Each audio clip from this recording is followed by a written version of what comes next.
where the secrets of the heart are written with ink and sealed with scandal. Welcome to channel, The Countess Chronicles. You know what's terrifying? Living with someone who treats you like you're invisible. Not physically absent. They're right there, breathing the same air, sleeping in the same bed. But emotionally, it's like you're a ghost in your own life. And here's the controversial truth nobody wants to admit. Sometimes the person who vows to love you forever becomes the same person who slowly kills parts of who you are. Not with cruelty, but with indifference. We're told that marriage is about grand romantic gestures, about passion and fireworks. But what happens when the real mystery isn't whether someone loves you, but whether they even see you? This is the secret that haunted Isabel's life in that magnificent estate where everything looked perfect from the outside while she was slowly disappearing on the inside. Edmund Ashford, Duke of Thornbury, was everything society said a woman should want. Titled, wealthy, powerful. But he was also something nobody warns you about. Emotionally unavailable, wrapped in layers of silence and pride that made him untouchable. And Isabel? She made the mistake millions make every day, thinking that if she just tried hard enough, loved patiently enough, waited long enough, he'd finally turn around and choose her. But here's the enigma that'll change how you see relationships forever. You can't love someone into loving you back. You can't nice your way into someone's heart when they've built walls specifically to keep everyone out. She learned this the hard way, in a marriage that looked like a fairy tale but felt like a forbidden prison, where her only crime was wanting to be loved by the man who'd promised to love her. But this story?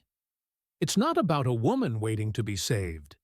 It's about what happens when you stop waiting, when you start building a life that doesn't revolve around someone else's approval, when you accidentally discover that the vestiges of your self-worth can be rebuilt even while living with someone who's forgotten you exist.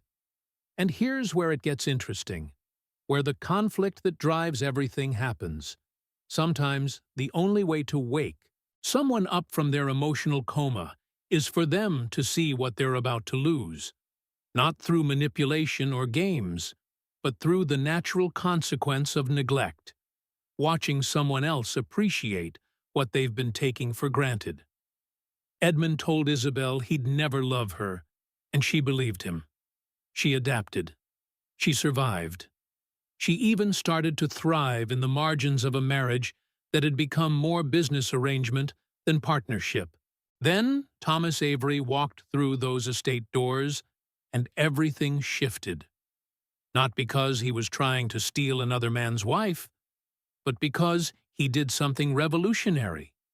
He treated her like a human being worth knowing. He listened when she spoke. He remembered the small things. He made her laugh. Actually laugh. The kind of genuine joy that had been lost somewhere between wedding vows and months of cold silence. And that laugh? That sound that Edmund had learned to ignore as background noise? Suddenly became the revelation that shattered his carefully constructed emotional fortress. Because nothing wakes up a man who's been sleepwalking through his marriage quite like watching another man discover the treasure he'd been treating like furniture. Here's what makes this story different from every other tale of love and redemption. This isn't about a woman choosing between two men. This is about a woman choosing herself first. About a man learning the hardest lesson of his life. That pride is the most expensive thing you'll ever own because it costs you everyone who actually matters. And about whether love that's been starved to death can actually be resurrected. Can someone who's hurt you through months of indifference actually change? How do you forgive without being naive? How do you rebuild trust when it's been shattered into pieces so small you can't find them all? And most importantly, how do you know if someone's transformation is real or just panic at the thought of losing their possession? The conspiracy nobody talks about in marriage is this. Sometimes the person who's supposed to love you becomes the biggest obstacle to your happiness. Not because they're evil, but because they're scared, wounded, or just plain asleep to what's right in front of them. Isabel and Edmund's story is about waking up, both of them, to the reality that love isn't something you fall into once and coast on forever. It's something you choose every single day, in ways both grand and mundane, in moments of conflict and in hours of comfortable silence. It's about learning that the greatest act of courage isn't staying in something that's killing you. It's having the guts to demand better, to set boundaries, to say, I deserve more than crumbs, even when you're terrified of the answer. So if you've ever felt invisible in your own relationship, if you've ever wondered whether someone would miss you or just miss having you around, if you've ever caught yourself building a whole life that doesn't include the person you're supposed to be building it with, this story is for you. Not because it has all the answers, but because it asks the right questions. Not because it promises easy solutions, but because it shows you what real transformation looks like when two people decide that pride isn't worth losing each other over. The occulto truth buried in this tale of dukes and duchesses, of gardens and jealousy, of neglect and redemption. It's that we're all just people underneath our titles and defenses, all just looking to be seen, to be chosen, to matter to someone who matters to us. And sometimes, the greatest love story isn't about finding the right person. It's about becoming the right person, whether your marriage survives the transformation or not. Isabel woke up every morning to the same deafening silence that had become her companion in that grand estate. You know what's funny? Living with someone can feel lonelier than being actually alone. Edmund was there, sure, breathing, existing, walking through those marble halls, but he wasn't present. It's like when you're talking to someone who's scrolling through their phone, nodding, but not hearing a single word you're saying. That was her life, wrapped in expensive fabrics and cold indifference. The mystery wasn't why he'd married her anymore. It was whether he even remembered he had. She'd stopped asking herself what she'd done wrong. 'Cause honestly, sometimes people carry so much conflict inside themselves that they forget there's another human being standing right in front of them, waiting to be seen. That was her life, wrapped in expensive fabrics and cold indifference. The mystery wasn't why he'd married her anymore. It was whether he even remembered he had. She'd stopped asking herself what she'd done wrong. 'Cause honestly, sometimes people carry so much conflict inside themselves that they forget there's another human being standing right in front of them, waiting to be seen. So Isabel did what survivors do. She created her own little universe where Edmund's coldness couldn't reach her. Every morning she'd head to the garden, not because she'd suddenly fallen in love with roses and tulips, but because those flowers, they responded to her care. You water them, they bloom. Simple as that. No enigma, no guessing games, no wondering if you're enough. It's kind of like when you throw yourself into work, hit the gym obsessively, or binge-watch an entire series just to fill the void that one person should be filling, but isn't. She wasn't thriving. She was surviving. And here's the thing most people don't tell you. You can get really good at surviving. So good that you almost forget you're supposed to be living. The vestiges of the woman she'd been before marriage, the one who laughed freely, who dreamed big, were slowly disappearing under layers of routine and resignation. The servants noticed, of course. They always do. Mrs. Hewitt, the head housekeeper, would watch Isabel spend hours in that garden, talking to flowers like they were her closest confidants. And maybe they were.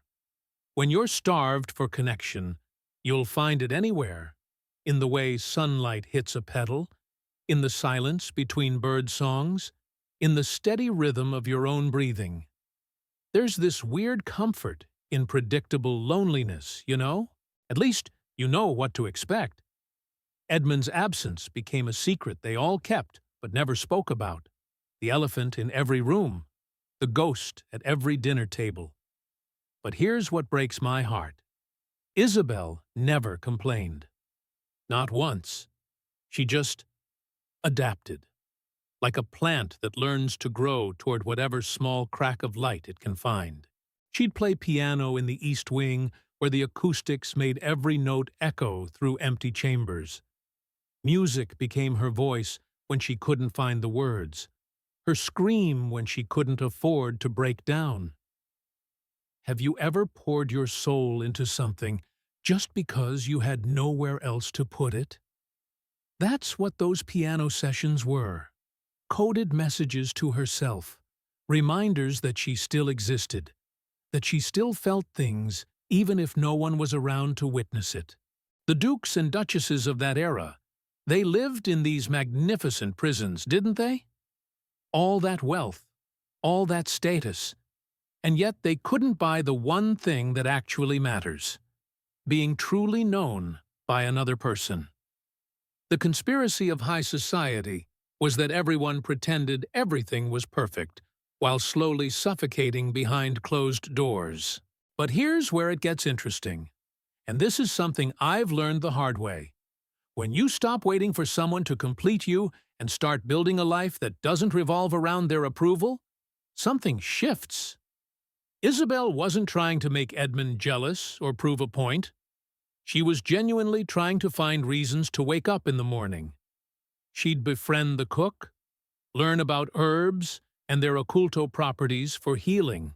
She'd spend afternoons in the library, getting lost in stories of people who felt more real to her than her own husband. It's wild how we can become strangers to the people we share a bed with, isn't it? How you can know someone's schedule, their preferences, their routines, but have absolutely no clue what's happening in their heart. The really messed up part? Isabel started to believe this was just how marriage worked for people like her. That love was this forbidden thing she'd read about in novels, but would never actually experience. She'd watch other couples at social gatherings, some genuinely connected, others performing just like her and Edmund, and she couldn't tell which was worse, knowing you're lonely or pretending you're not. There's this quiet resignation that sets in when you've asked for attention, for affection, for basic human acknowledgement so many times that you just stop asking. You bury that need so deep it becomes this hidden part of yourself, something you're almost ashamed of wanting. And the crazy thing is, she started to numb out. Not dramatically. There was no big breakdown, no theatrical scene. Just a slow, steady flat line of expectations. Think about it like this. Imagine you're at a restaurant, starving, and the waiter just keeps walking past your table. At first, you're waving, trying to get their attention. Then you're frustrated. Then you're angry. But eventually, you just sit there, accepting that maybe you're not going to eat tonight. That was Isabel's emotional state. She'd stopped waving. The revelation she'd come to was both liberating and devastating. She could survive without Edmund's love. She didn't need him to exist. And that realization, that independence born from neglect, it was changing her in ways neither of them could have predicted. She was becoming someone new, someone stronger, someone who'd learned to find joy in the margins of a marriage that had become more of a business arrangement than a partnership. But here's the thing about learning to live without someone while they're still there. It creates space. Space for other people to notice what's been lost in translation. Space for new connections to form in the cracks of old ones. And sometimes, just sometimes, that space gets filled by someone who sees what everyone else has been missing. Someone who treats basic human decency not as a favor, but as the bare minimum. Someone whose arrival would turn this whole carefully constructed survival mechanism completely upside down, making Isabel question everything she'd convinced herself she could live without. Thomas Avery wasn't supposed to change anything. He was just the new estate administrator, a practical appointment Edmund made because the previous one had retired. And honestly, Edmund couldn't be bothered with the details of running his own property. But here's what nobody expected. Thomas was the kind of guy who actually saw people. Not just their titles, not just their functions, but them. And when he met Isabel during his first week, something shifted in the air of that cold mansion. It's like when you've been holding your breath underwater for so long that you forgot what oxygen feels like. And then suddenly, someone pulls you to the surface. That's what his simple, "Good morning, Your Grace. How are you today?" felt like. Not the automatic pleasantry people throw around. He genuinely wanted to know.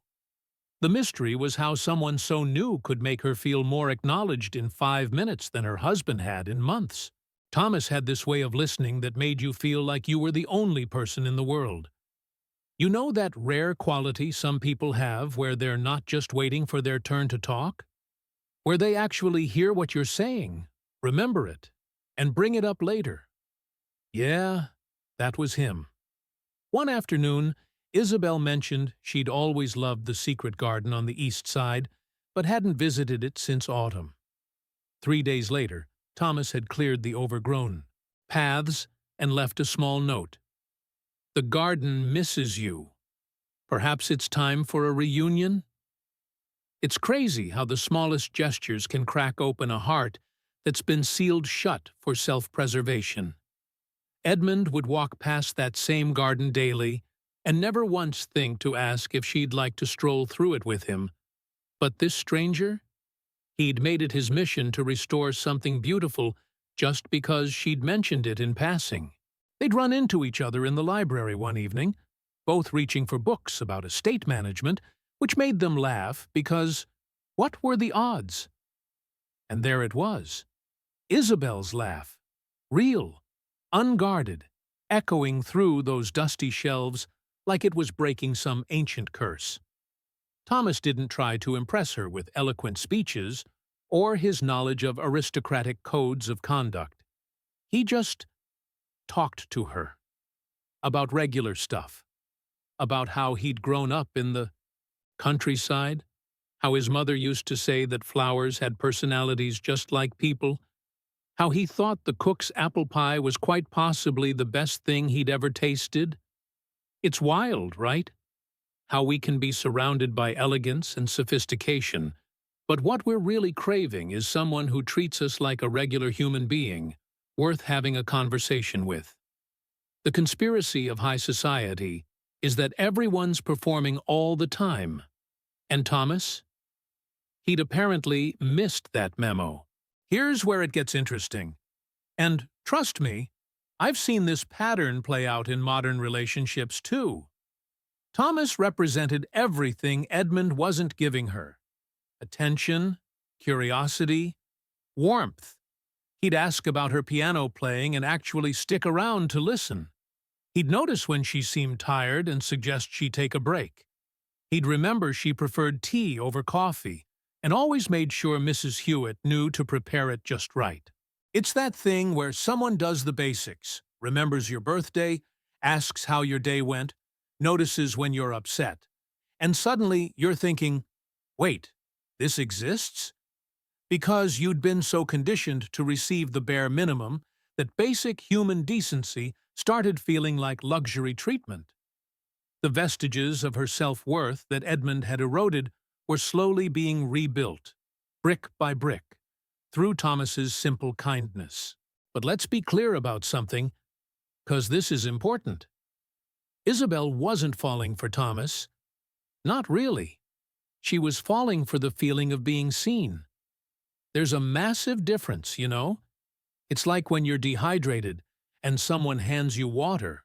You're not in love with the glass. You're just desperately thirsty. Thomas was revealing to her what she'd been missing.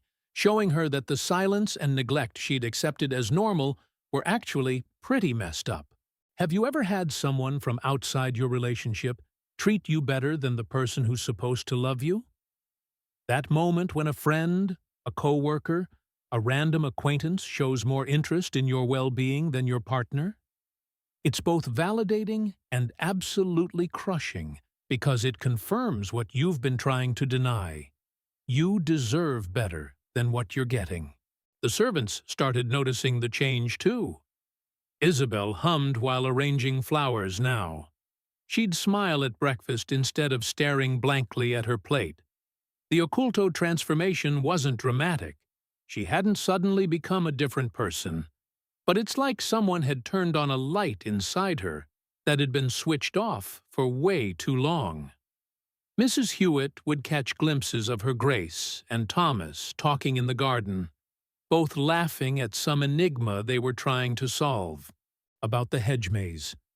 Nothing inappropriate, nothing forbidden, just two people enjoying each other's company in a way that seemed almost radical in its simplicity. And here's the kicker. None of this would have mattered if Edmund had been paying attention. But he wasn't. He was lost in his own world of business ledgers and social obligations, completely oblivious to the fact that his wife was rediscovering joy in conversations with the help. One particular afternoon changed everything, though.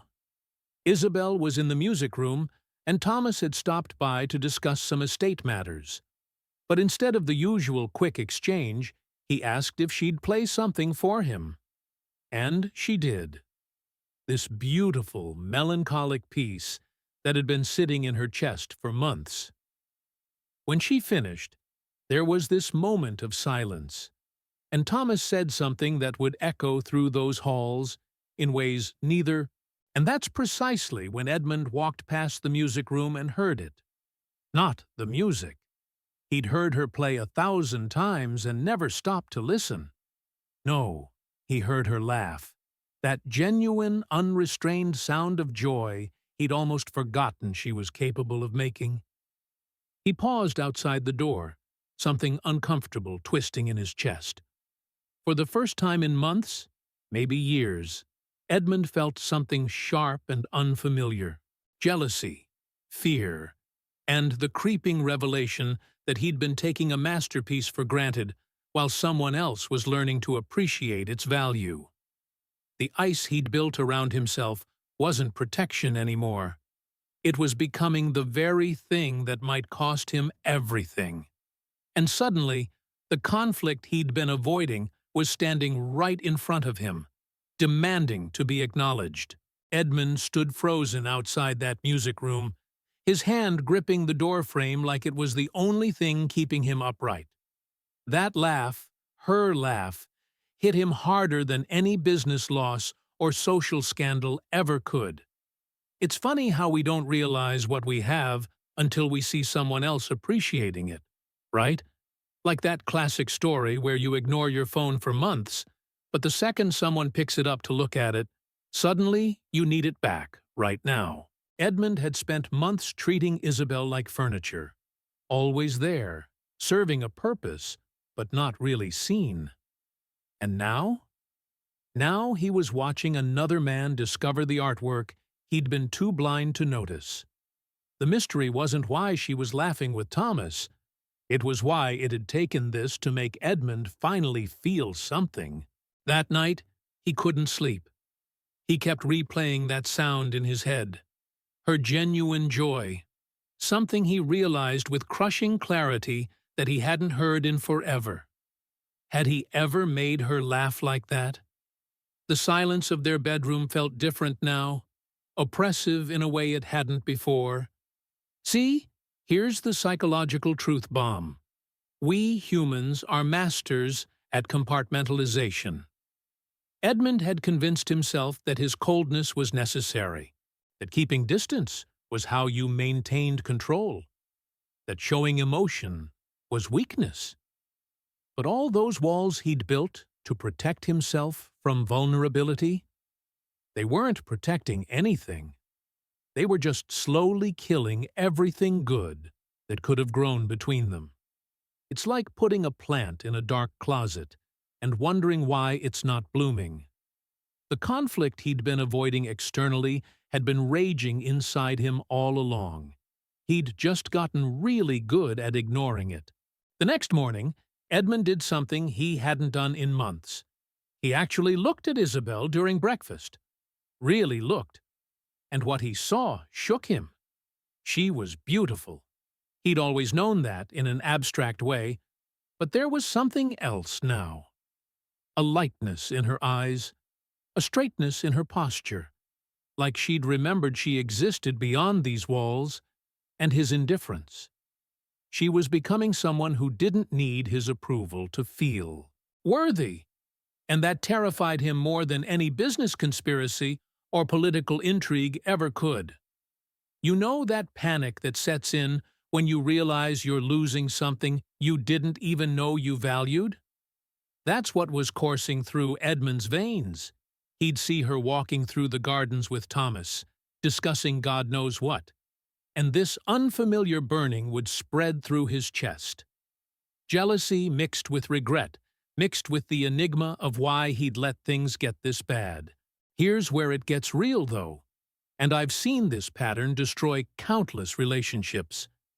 Edmund had operated under this secret belief that Isabel would always be there, waiting, hoping, trying. That no matter how cold he was, she'd keep showing up, keep trying to reach him, keep being the one who made the effort. It's that entitled mindset where people think, they love me, so they'll tolerate anything. But love without reciprocity? That's not love. That's slow death by 1,000 paper cuts. And Isabel had stopped bleeding out in silence. She'd found her own tourniquet in self-sufficiency and, yeah, in the basic human kindness that Thomas was showing her. Edmund was facing what every person who takes their partner for granted eventually faces. The moment when they'll always be there becomes they were there, past tense. The ice around Edmund's heart was cracking, but not gently. It was shattering with the force of realization that he might actually lose her. Not to death or distance, but to his own negligence. He'd catch glimpses of her smiling at something Thomas said, and it was like watching someone appreciate a treasure you'd lost because you couldn't be bothered to keep track of it. Have you ever ignored someone's messages for so long that they just stopped reaching out? And then suddenly you notice the silence and you're like, wait, why aren't they texting me? That's Edmund. He'd trained Isabel not to expect anything from him, and now that she'd adapted, now that she'd built a life where his presence or absence made no difference, he was feeling the weight of his own choices crushing down on him. The vestiges of their early marriage, those brief moments of possibility before he'd shut down, haunted him now. But here's the thing about ego and pride. They're the most expensive things you'll ever own because they cost you everything that actually matters. Edmund wanted to storm into that garden and demand that Thomas keep his distance, assert his claim, remind everyone that Isabel was his wife. But even through his jealousy, some part of him knew how ridiculous that would be.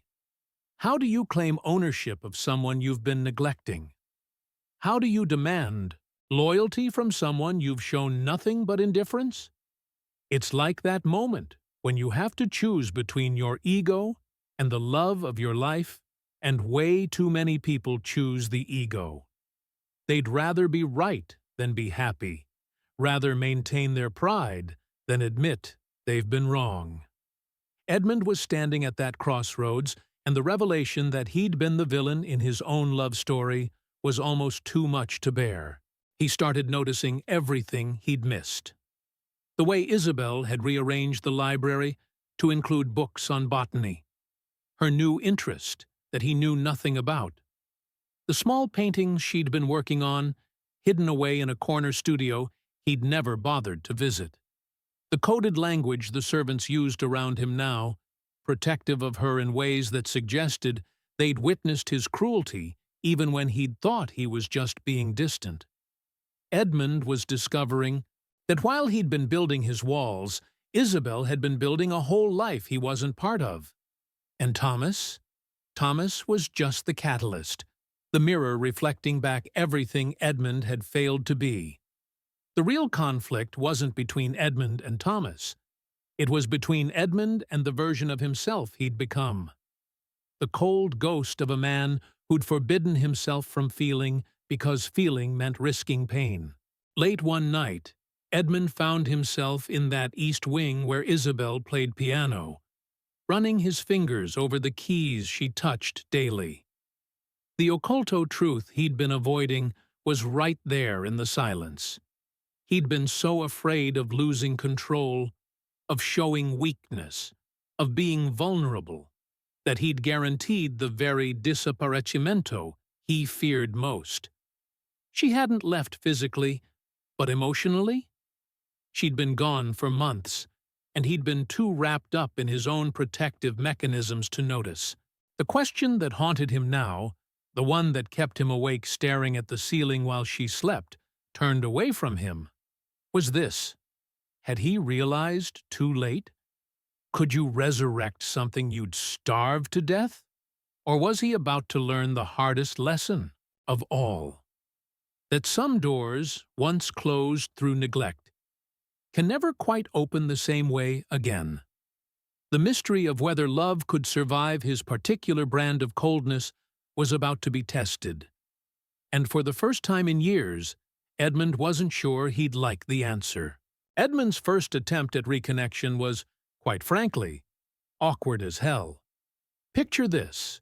A man who'd spent months perfecting the art of emotional unavailability, suddenly trying to have a conversation over dinner. He asked about her day, something he hadn't done in so long that Isabel actually looked around to see if he was talking to someone else. It's like when someone who never texts you suddenly sends, "Hey, what's up?" and you immediately know they want something. That's the vibe. She answered politely, cautiously, like you would a stranger you're not quite sure you can trust.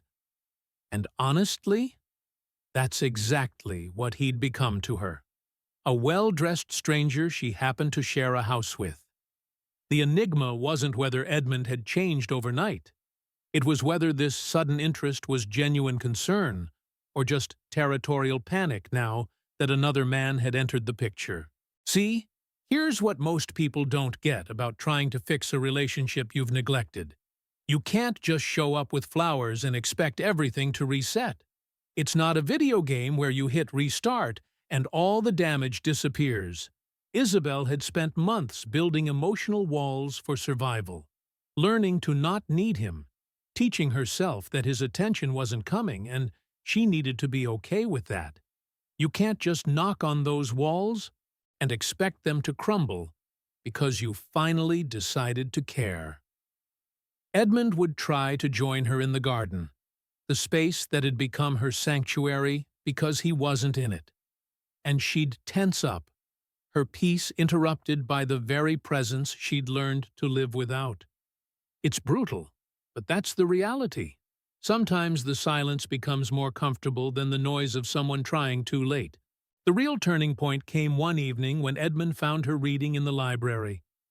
He sat down across from her, unprecedented, and started talking about his day, his worries, trying to bridge the gap he'd created.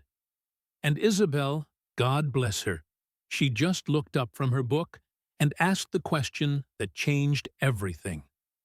Are you doing this because you actually want to connect with me? Or because you can't stand watching me be happy without you? Mic drop. That's the question, isn't it? When someone finally decides to change after you've already adapted to their absence, you gotta wonder, is this real transformation? Or just desperation dressed up as growth? Is this love? Or is this ego? The mystery of true intention versus damage control, the secret motivations behind sudden change, that's what she was demanding he face. Edmund had no answer. Not right away. And you know what? That silence was more honest than anything he could have said in that moment. Because the truth, the uncomfortable, ugly truth, was that he didn't fully know himself. Had Thomas's arrival triggered his jealousy? Absolutely. But was that the only reason he was trying? He wanted to believe it wasn't. But Isabel deserved more than his, "I think so," or "maybe." She deserved certainty. She deserved a man who knew why he was choosing her, not one who was just reacting to the threat of losing her. It's like when your ex only wants you back after seeing you've moved on. You gotta ask yourself if they miss you, or just miss having you as an option. Isabel had been living that conflict for months, and she wasn't about to trade one form of emotional uncertainty for another. Here's where Edmund could have lost everything. He started trying to compete with Thomas, buying Isabel gifts, planning elaborate dinners, suddenly becoming attentive in ways that felt performative rather than genuine. And she saw right through it. You can't code your way back into someone's heart with grand gestures when what they needed all along was consistent small acts of genuine care. Thomas hadn't won her attention with expensive presents. He'd earned it by remembering she took her tea with honey, by asking follow-up questions about things she'd mentioned days ago, by treating her like her thoughts and feelings mattered. Edmund was learning the hard way that love isn't a conspiracy you can plot your way through. It's built in the unsexy, daily moments of actually showing up for someone emotionally. Isabel started setting boundaries, and this was revolutionary for both of them. She told him straight up, "If you want to rebuild what we've lost, it won't be because you're trying to outdo Thomas or prove something to yourself. It'll be because you genuinely want to know me, to see me, to be present. And that's going to take time, Edmund. Time and consistency, not grand gestures." She was requiring something from him that he'd never had to give before. Authentic vulnerability over performative action. It's wild how we think big romantic moves are what fix relationships. But really, it's the sustained effort, the showing up even when it's not exciting, the choosing someone every single day even when the butterflies have gone. The revelation Edmund was facing was that he'd have to actually do the internal work, not just external displays. But credit where it's due, Edmund started listening. Not just hearing, but actually listening. He began to understand that Isabel's requirements weren't punishment. They were protection. She was asking him to prove that this wasn't just a phase, that his attention wouldn't disappear the moment he felt secure again. She'd been burned by his indifference before, and now she needed fireproof evidence that things would be different. Think about it. When someone's hurt you deeply, sorry isn't enough. Changed behavior over time. That's the language of real apology. Edmund was being asked to speak a language he'd never learned, to show emotional consistency in a way that felt forbidden by every rule of masculine stoicism he'd been raised with. The vestiges of his old self, proud, distant, controlled, had to die for something new to grow. So he made a choice. Instead of trying to win her back with strategy and tactics, he started with something simpler and infinitely harder. He asked her to teach him how to be present. "I don't know how to do this," he admitted one night, and that confession, that admission of not having all the answers, was more powerful than any declaration of love could have been. Isabel looked at him, really looked at him, and for the first time in months, she saw not the Duke, not the husband who'd neglected her, but a human being who was finally being real. The occulto shift wasn't in grand pronouncements, it was in that moment of humble honesty. And maybe, just maybe, that was the beginning of something that could actually be rebuilt. But the real test wasn't whether he could say the right things, It was whether he could sustain this new version of himself when the fear of losing her wasn't quite so sharp anymore. Edmund was about to learn what every person who's ever messed up a relationship eventually learns. Pride is the most expensive thing you'll ever own, 'cause it costs you everyone who actually matters. He'd spent his whole life being taught that a duke doesn't apologize, doesn't show weakness, doesn't descend from his pedestal for anyone. That vulnerability was for lesser men, that emotions were liabilities, that maintaining control meant never letting anyone see you sweat. But here's the brutal truth he was facing. All that armor he'd built to protect himself? It was just a fancy prison keeping out the only person who'd ever tried to reach him. The enigma wasn't how to maintain his dignity while apologizing. It was realizing that true dignity comes from having the courage to be wrong and own it. Picture this: a man who'd never had to ask for anything suddenly needing to beg for something he'd thrown away. That's where Edmund was. And the first real conversation, not the performative dinner attempts, not the awkward garden encounters, but the real one, happened on a rainy Tuesday afternoon when Isabel was reading in her favorite chair. He didn't plan some grand gesture or rehearse some speech. He just walked in, sat on the floor beside her chair, on the floor, which for a duke was basically a declaration of surrender, and said 5 words that had been stuck in his throat for months. "I don't know who I am." Not, "I'm sorry," or "I was wrong," but something deeper. An admission that the secret he'd been keeping, even from himself, was that he'd built his entire identity on being untouchable, and it had made him into someone he didn't recognize. Isabel closed her book slowly. She didn't jump to comfort him, didn't rush to say it was okay, didn't do any of the things we're conditioned to do when someone shows vulnerability. She just waited. And in that silence, Edmund had to sit with his own discomfort, his own shame, his own recognition of how badly he'd failed. It's like when you finally admit to yourself that you're the problem in the relationship. Not circumstances, not bad timing, not the other person's sensitivity, but you. That moment of accountability feels like dying a little, doesn't it? Your ego screams, tries to justify, wants to add "but" to every admission. Edmund's pride was throwing everything it had at him. "You're a duke. You don't grovel. She should be grateful you're even trying."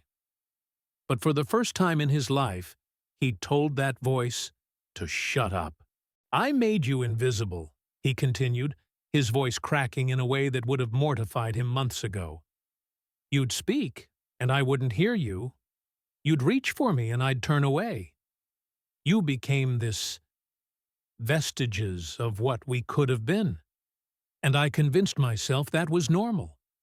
That was how marriages worked for people like us. But it wasn't normal, Isabel. It was cruel."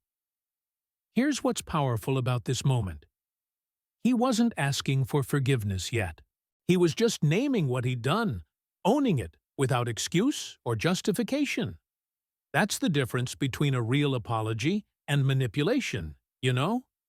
Manipulation says, "I'm sorry you felt that way," putting the responsibility on the other person's perception.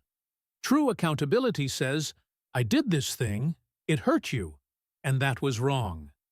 Edmund was learning that language for the first time, stumbling through it like a child learning to walk.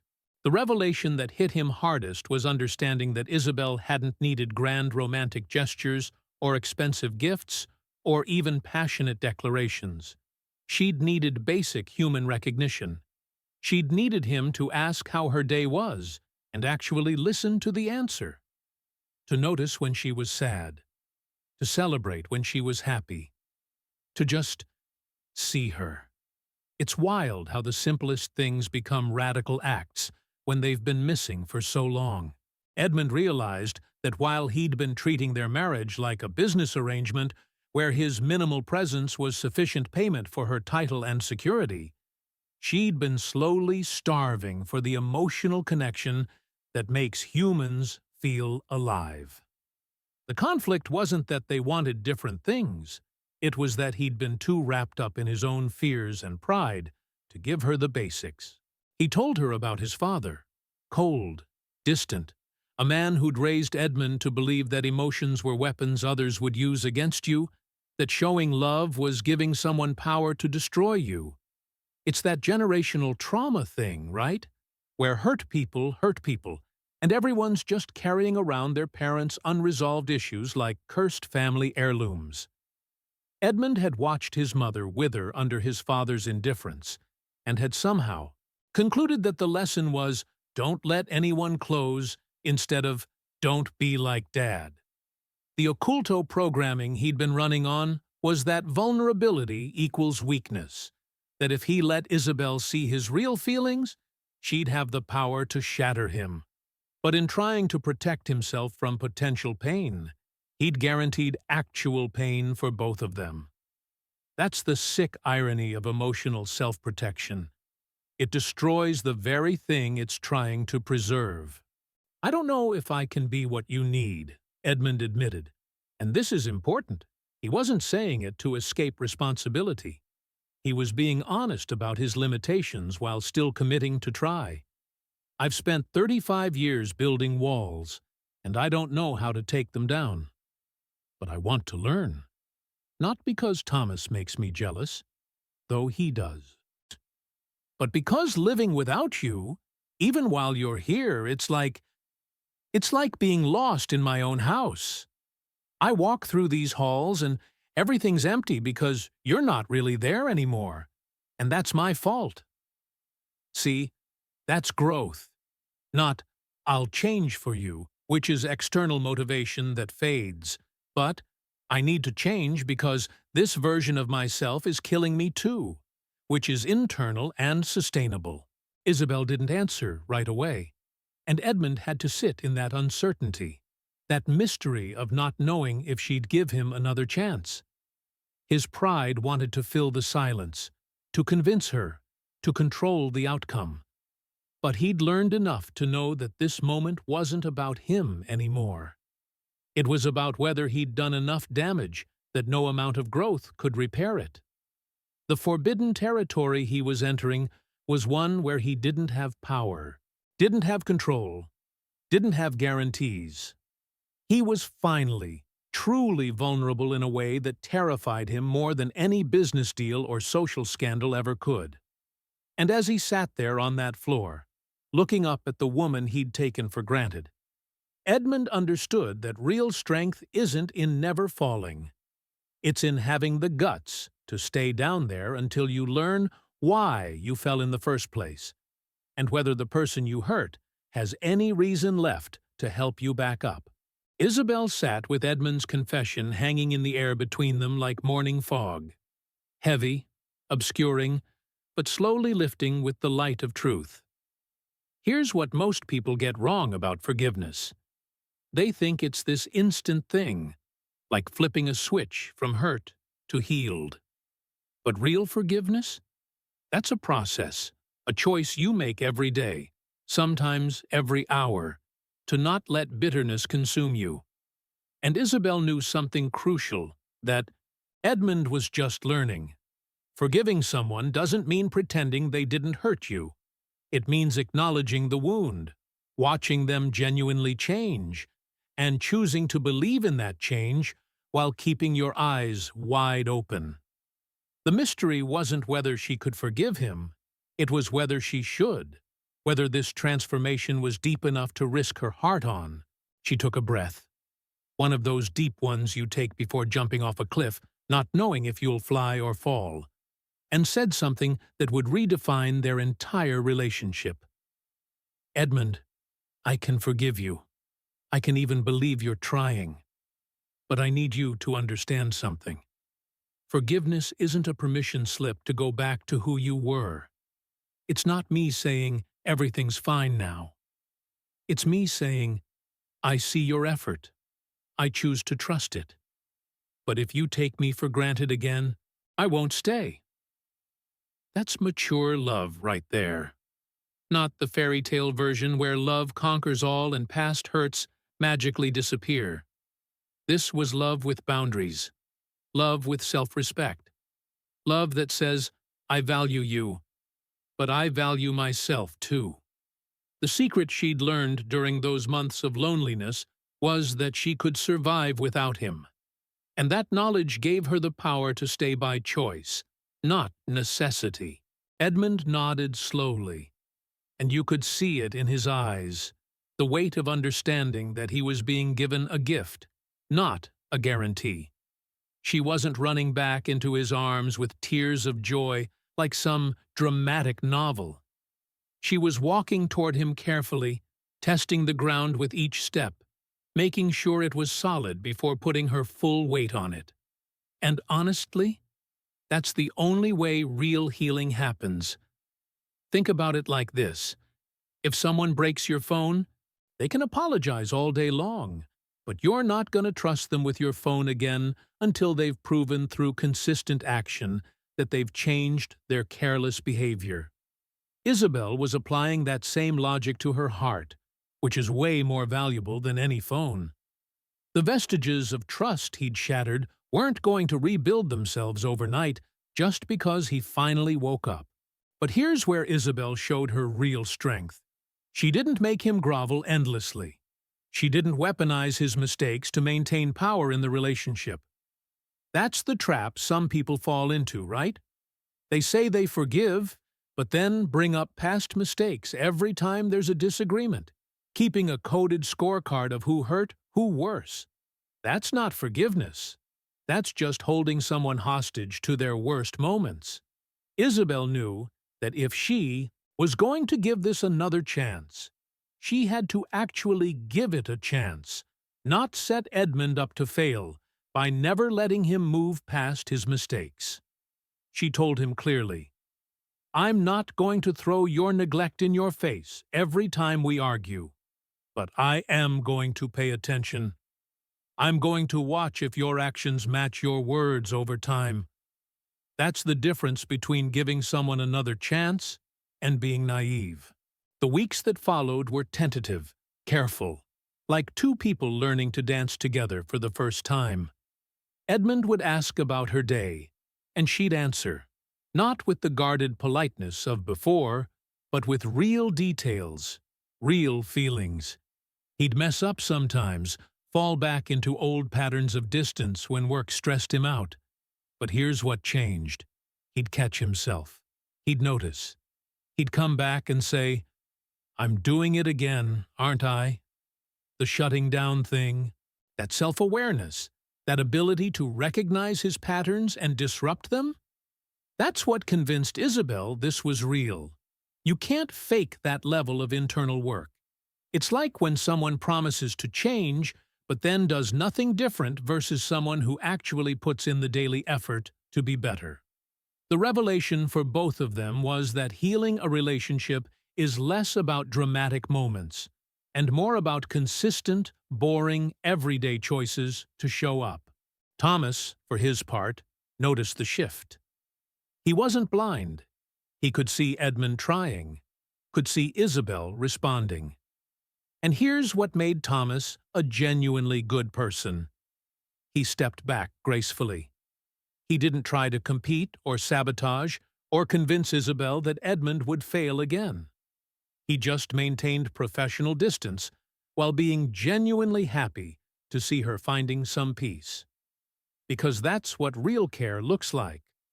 Wanting someone to be happy, even if it's not with you. The conspiracy theories that fly around about the other person usually miss this truth. Sometimes people enter our lives just to show us what we've been missing, to be the catalyst for change, not the final destination. Thomas had served his purpose, not as a romantic rival, but as a mirror reflecting back to Edmund what he should have been all along. Isabel started opening up about how much the silence had hurt, how she'd felt like a ghost in her own home, how she'd mourned the marriage she thought she'd have. And Edmund listened, really listened, without getting defensive or trying to explain away her pain. That's the hardest part of receiving forgiveness. You gotta sit with the full weight of what you've done. Let it hurt. Let it teach you, without deflecting or minimizing. He'd hear about nights she'd cried herself to sleep, about mornings she'd considered leaving, about the slow death of hope she'd experienced, and instead of saying, "But I was dealing with my own stuff," or "You should have told me," he just said, "I'm so sorry. You deserved so much better than what I gave you." That validation of her pain, that acknowledgement without excuse, was healing in a way grand gestures never could be. They created new rituals together. Morning walks through the garden where they'd actually talk, evening tea where they'd share the day's small moments, Sunday afternoons where they'd read together in comfortable silence that felt peaceful instead of cold. Isabel was teaching Edmund that intimacy isn't always intensity. Sometimes it's just being quietly present with someone, enjoying their existence without needing them to perform or produce. And Edmund was learning that vulnerability doesn't kill you. It actually makes you feel more alive. The occulto truth they'd both discovered was that their marriage hadn't been doomed from the start. It had just been starved of the very things that make any relationship work: communication, presence, and the willingness to be seen. The conflict wasn't between them anymore. It was between who they'd been and who they were choosing to become. And slowly, carefully, with no guarantees but plenty of hope, they were becoming people who could actually love each other well. Not perfectly, but genuinely. The enigma of whether damaged love could heal was being answered not with words, but with consistent, daily choices to show up for each other. To remember that love is a verb before it's a feeling, and that sometimes the greatest act of courage is giving someone a second chance, while keeping yourself whole in the process. 6 months later, something magical happened. And by magical, I mean the kind of everyday magic that comes from consistent effort, not fairy dust. Edmund and Isabel were in that East Garden, the one where she'd laughed with Thomas, the one that had become her sanctuary during the darkest months. But now Edmund was there by invitation, not intrusion. They were planting new roses together. Her choice of flowers, his willingness to get dirt under his aristocratic fingernails. And she said something about the soil needing better drainage. He actually listened, asked follow-up questions, made a mental note to talk to the groundskeeper about it. Simple stuff, right? But it's in these unglamorous moments that you see real transformation. The mystery of whether Edmund could sustain his growth had been answered not in grand declarations, but in 1,000 small moments of actually showing up. And then it happened. That sound. Isabel laughed at something ridiculous, maybe a joke Edmund made about his complete incompetence with gardening shears, maybe just the absurdity of a Duke covered in mud. But her laugh, that genuine, unguarded sound that used to irritate him because it reminded him she existed independent of his control, and then it happened. That sound.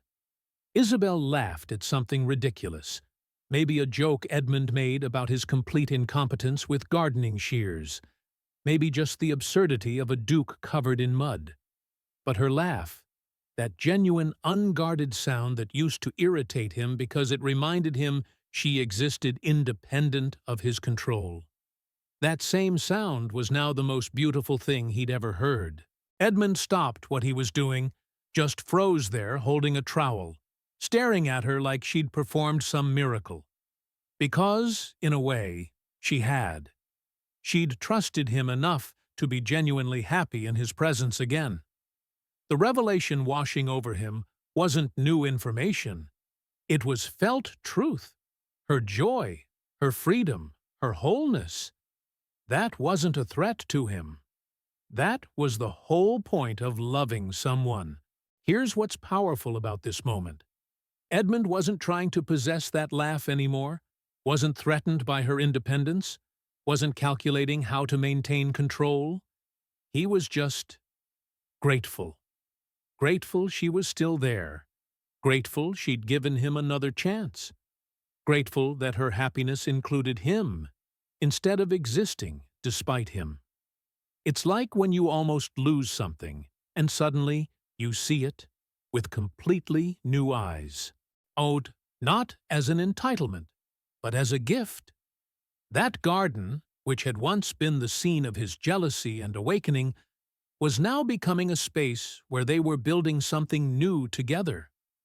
The vestiges of their old marriage, cold, transactional, lonely, were being replaced by something neither of them had experienced before.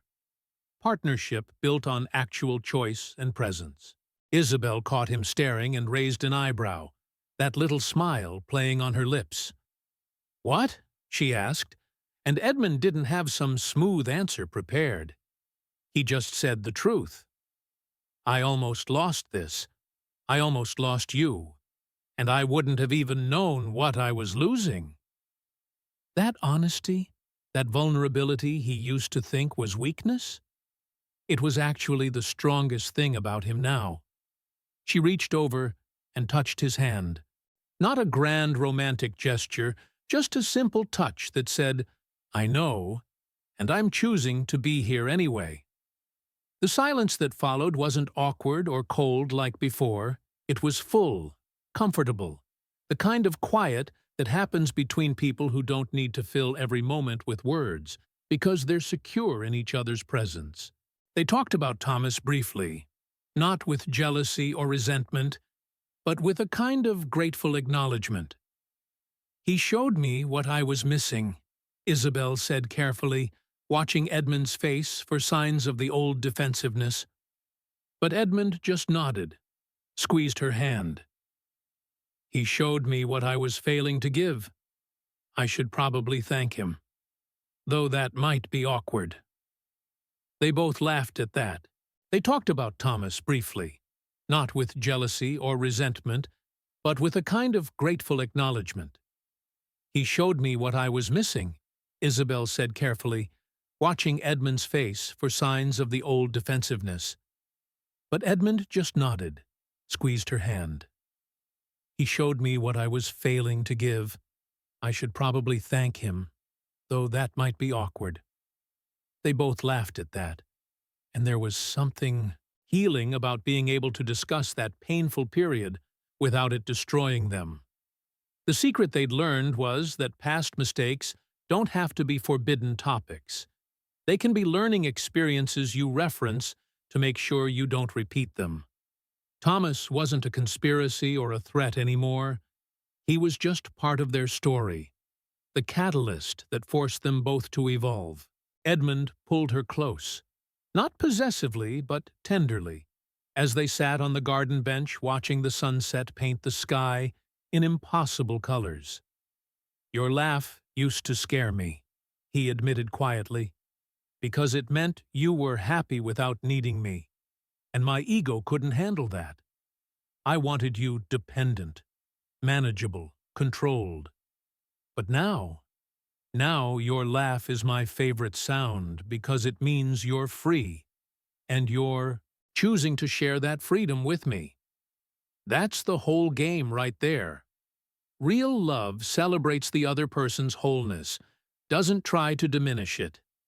The enigma he'd struggled with for so long, how to love without losing himself, had this simple answer all along.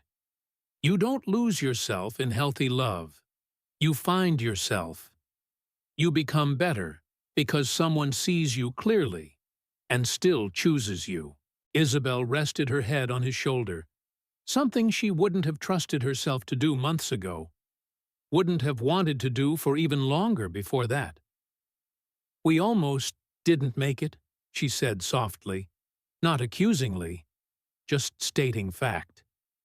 Edmund kissed the top of her head. "I know, and I can't promise I'll never mess up again. But I can promise that when I do, I won't hide behind pride or silence. I'll come to you, I'll own it, I'll fix it. That's mature love, not promising perfection, but promising presence and accountability. They sat there as the light faded, two people who'd almost lost each other to pride and neglect, who'd found their way back through honesty and consistent effort, who'd learned that the greatest revelation in any relationship is this: love isn't something you fall into and coast on. It's something you choose every single day, in ways big and small, in moments glamorous and mundane. The garden around them was in full bloom now, thriving under Isabel's care and Edmund's newfound attention. Kinda poetic, right? How the external space reflected their internal growth. How what had once been her escape was now their shared sanctuary. They'd taken the conflict that almost destroyed them and transformed it into connection.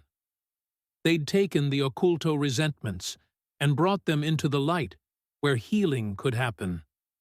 They'd taken a marriage that was lost and found it again, not by going back to what it was, but by creating something entirely new.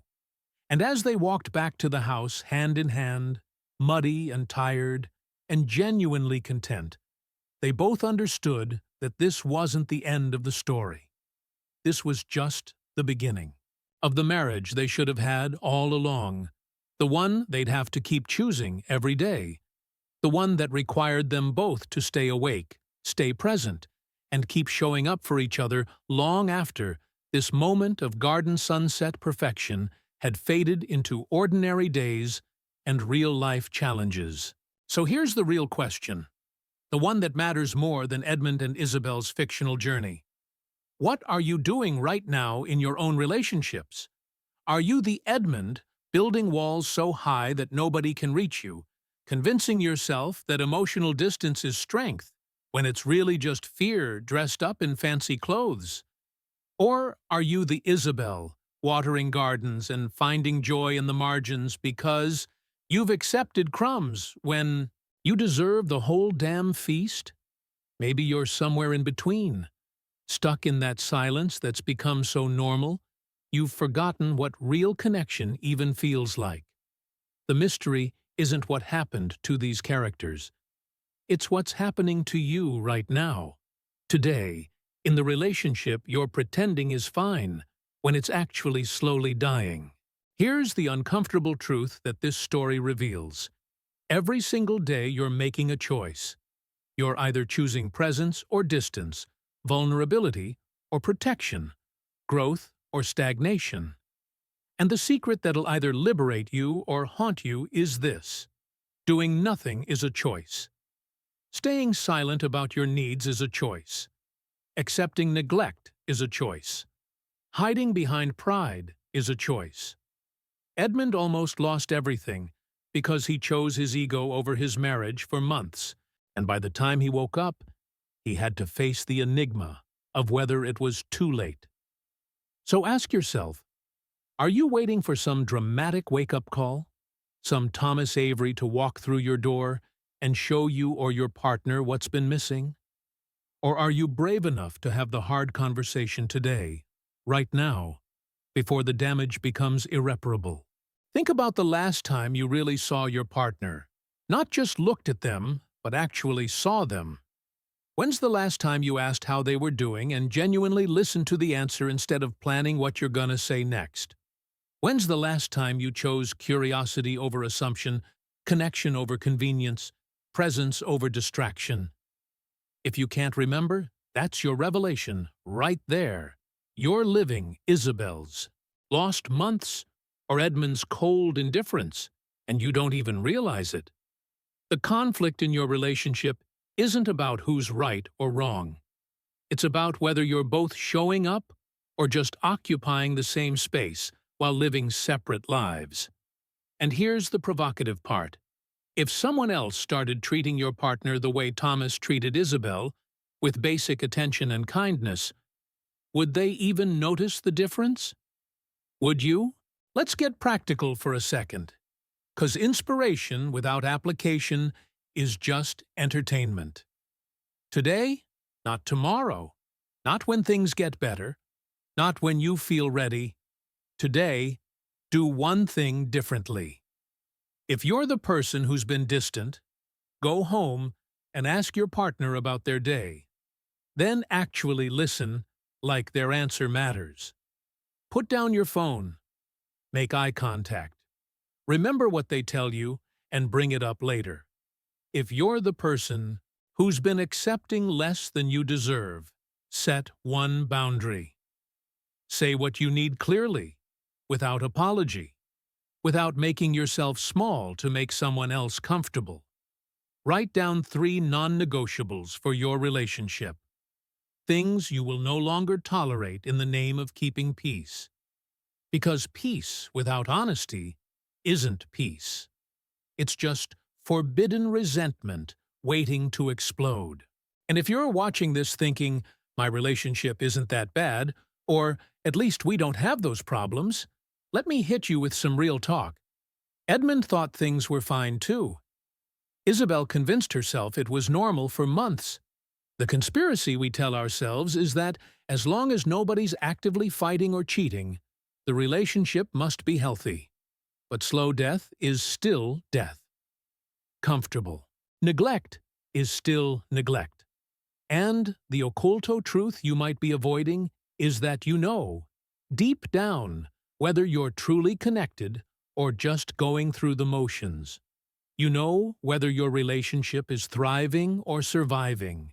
You know whether you're choosing each other every day or just haven't chosen to leave yet. So what are you going to do with that knowledge? Here's your challenge, and I want you to really sit with this. What would change in your relationship if you approached it like you could lose it tomorrow? Not from a place of fear or manipulation, but from genuine appreciation and presence. What if you treated your partner with the same attention and curiosity you gave them when you first met? Before familiarity bred complacency. Edmund's transformation wasn't about grand gestures. It was about consistent, daily choices to show up differently. That's available to you right now. Not someday when circumstances are better, but today, with all the mess and imperfection and uncertainty you're currently living in. The question is, will you choose it? Drop a comment below and tell me, are you Team Edmund, learning to open up? Team Isabel, learning to demand more? Or Team Thomas, waiting on the sidelines watching people take each other for granted? And more importantly, what's one thing you're going to do differently in your relationship starting today?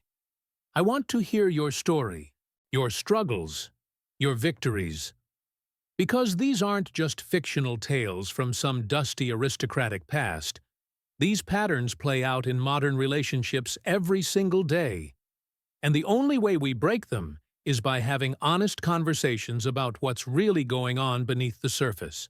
If this story hit different, if something in Edmund and Isabel's journey made you think about your own relationships in a new way, then you need to subscribe to this channel and smash that notification bell. Because we're not doing surface-level relationship advice here. We're diving deep into the vestiges of human connection, the enigmas of intimacy, the real work that goes into building something that lasts.